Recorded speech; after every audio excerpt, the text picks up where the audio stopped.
A cheetah is flattened low in the grass, completely still, locked onto a herd of gazelle grazing across the open plain. This is the fastest land animal on Earth, a hunter built from nose to tail for exactly one purpose: running down whatever can't keep up. And there she is, a heavily pregnant female at the back of the herd, moving in slow, labored steps, falling further behind with every stride. She's the obvious choice, the easy kill, the one this entire body evolved to chase down without even trying.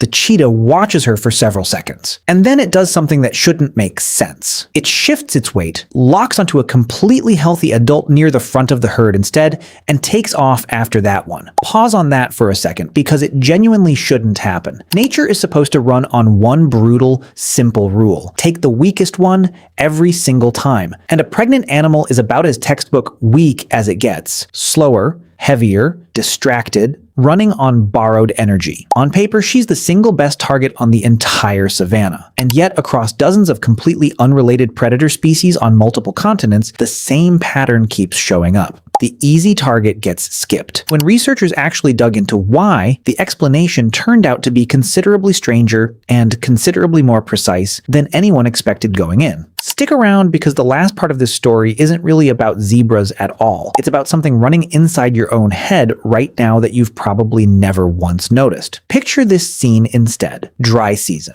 A pride of lions that hasn't made a kill in 2 full days. Genuinely hungry, watching a herd of zebra move across cracked, dusty ground. Somewhere in that herd is a mare so far along in pregnancy she's visibly struggling just to keep pace. Breathing hard, clearly straining with every step. Every lion in that pride can see exactly what she is. And when the hunt actually happens, it goes after a strong, healthy male at the edge of the group instead, not her. So why? The first explanation most people reach for is some version of mercy. The idea that the predator somehow feels something, a flicker of compassion that makes it back off. Set that idea aside immediately, because it's almost certainly false. A genuinely starving lion does not spare an easy meal out of kindness. Hunger simply doesn't leave room for that kind of sentiment. So if compassion isn't the answer, what actually is? It turns out the real explanation doesn't start with emotion at all. It starts with cold, automatic math. Hey, if you're enjoying this video so far, make sure to subscribe to the channel. Your support really means a lot to me and helps me create more videos like this. Okay, now come towards our topic. Every predator on Earth runs a rapid internal calculation before committing to any hunt. It's not a conscious decision in the way humans think about decisions. It happens instantly, wired directly into the nervous system, every single time a predator sizes up potential prey. The underlying question never really changes. What does this cost me, and what do I actually get back? Here's why that math matters so much. For a predator, an injury isn't a minor inconvenience the way it might be for a human. It's frequently a slow death sentence.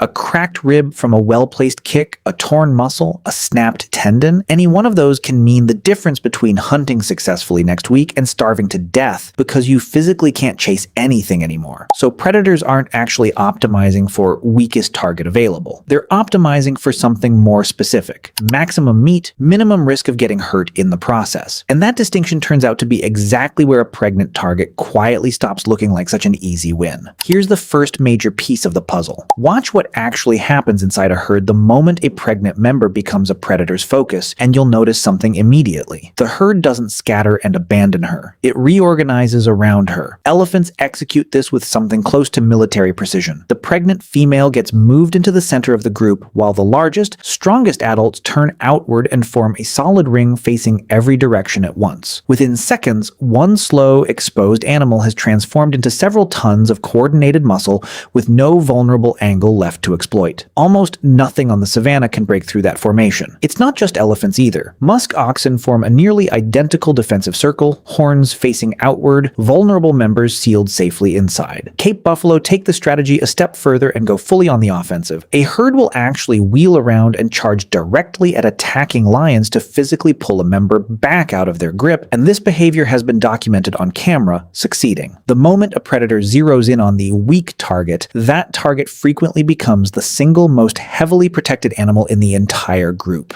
Which raises a genuinely interesting question. Why would the rest of the herd risk their own lives defending someone else's pregnancy? The honest answer isn't loyalty, friendship, or anything particularly warm-hearted. It comes down to cold genetic self-interest playing out across an entire group. In most herds like this, the surrounding animals are close relatives, siblings, cousins, parents, offspring. The unborn calf developing inside that pregnant female is carrying copies of many of the exact same genes the rest of the herd is carrying. Defend her successfully, and you're indirectly defending your own genetic future, regardless of whether any individual animal consciously understands or feels that connection. Biologists refer to this concept as inclusive fitness, and once you understand it, an enormous amount of animal behavior that looks like pure cooperation starts to look a lot more like enlightened genetic self-interest instead. If her genes survive, in a very real sense, your genes have a better shot at surviving too. Evolution effectively wired the herd to treat her survival as inseparable from its own. Now stack a second factor directly on top of the first, the pregnant female herself. A heavily pregnant animal isn't just physically slower. She's also operating under genuine intense fear, and a cornered, frightened pregnant animal turns out to be one of the more dangerous things you can corner in the entire natural world. Field researchers have documented this pattern repeatedly. A pregnant zebra that actually gets trapped doesn't simply give up. She fights with everything she has, kicking hard enough to genuinely break bone, spinning, biting, throwing her full body weight directly into an attacker without holding anything back. A pregnant cow moose defending her unborn calf is, pound for pound, considered one of the most dangerous animals wildlife experts routinely warn people to stay far away from, specifically because that level of defensive aggression can erupt with almost no warning and doesn't let up. Her body is flooded with adrenaline layered directly on top of the hormonal intensity of late pregnancy. And that combination does something very specific. It strips away ordinary self-preservation instincts almost entirely. She isn't fighting purely to protect herself anymore. She's fighting for what's inside her. And that shift makes her genuinely reckless in a way that has ended plenty of predators' hunting careers, sometimes permanently. Predators don't reason their way to this conclusion logically. They learn it through direct physical experience. A young lion that once attempted to bring down a pregnant buffalo carries that impact quite literally for the rest of its life. One serious attempt, one brutal lesson, and the pattern gets permanently encoded. Don't try that again. Multiply that single hard lesson across an entire hunting lifetime, and you end up with predators that instinctively read the specific signals of a defended pregnant target and simply decline to engage, often without any real understanding of exactly why they're declining. It's learned caution operating well below conscious thought. Some predator species take this lesson even further and turn it into genuine patience. Wolves and African wild dogs have been observed and filmed shadowing pregnant prey for extended stretches of time, sometimes hours, without ever committing to a single attack, just circling, watching, and waiting. This isn't hesitation or fear. It's accumulated pack experience recognizing that attacking a well-guarded pregnant target simply costs more on average than it's worth. So they wait instead, letting the herd's formation eventually loosen, or letting a different, genuinely easier target present itself instead, an older animal, a sick one, something already limping. That pattern of patient waiting points towards something considerably bigger. If predators consistently skip pregnant females and consistently target older or already struggling animals instead, what does that actually do to a prey population across many generations? Follow that logic all the way through. A predator population that primarily removes individuals past their prime reproductive years while consistently leaving actively reproducing females alone functions, in effect, like a natural filter. It trims away individuals no longer meaningfully contributing to the population's future, while sparing the ones actively building that future. The prey population doesn't just survive predation, it retains its full capacity to keep reproducing generation after generation. Some ecologists argue this produces a genuine kind of long-term ecological balance.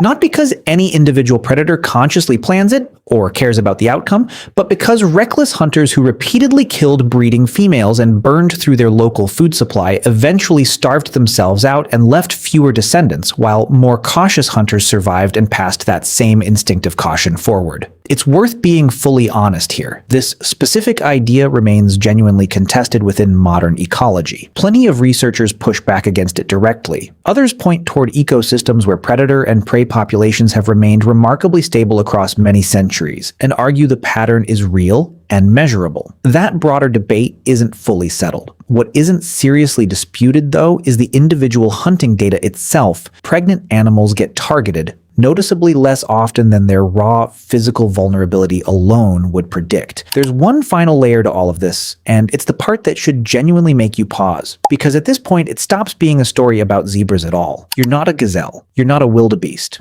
but you are a mammal that evolved inside this exact same evolutionary landscape, and your brain still carries some of the same underlying wiring that world originally installed. That small flicker of discomfort you might have felt earlier picturing a predator closing in on a pregnant animal isn't modern sentimentality.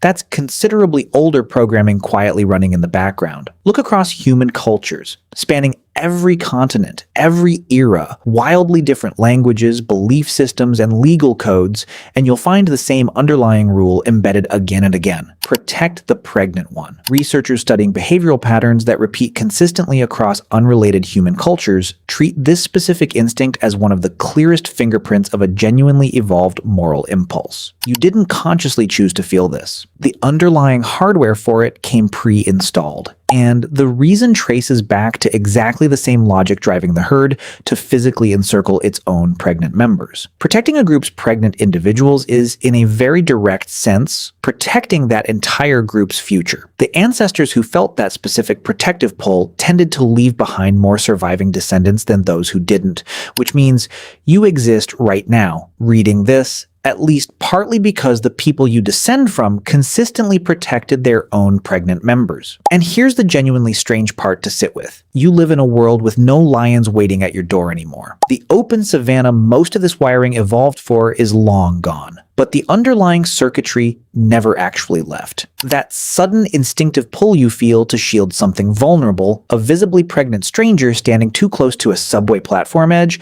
a small child wobbling near a drop-off, an animal in obvious distress, isn't purely modern kindness. It's an extraordinarily old piece of evolutionary math still quietly firing inside you, in this exact moment right now. The cheetah turned away from the easiest kill on the entire savanna because evolution spent an almost unimaginable stretch of time making absolutely sure it would. And you feel exactly what you feel, watching a scene like that unfold, for precisely the same underlying reason. You were never really standing outside the system looking in from a distance. You've been part of it this entire time. If this video changed how you think about instinct, hit like, subscribe for more, and let me know in the comments. Did you feel that same protective pull while reading the opening scene before you even knew why?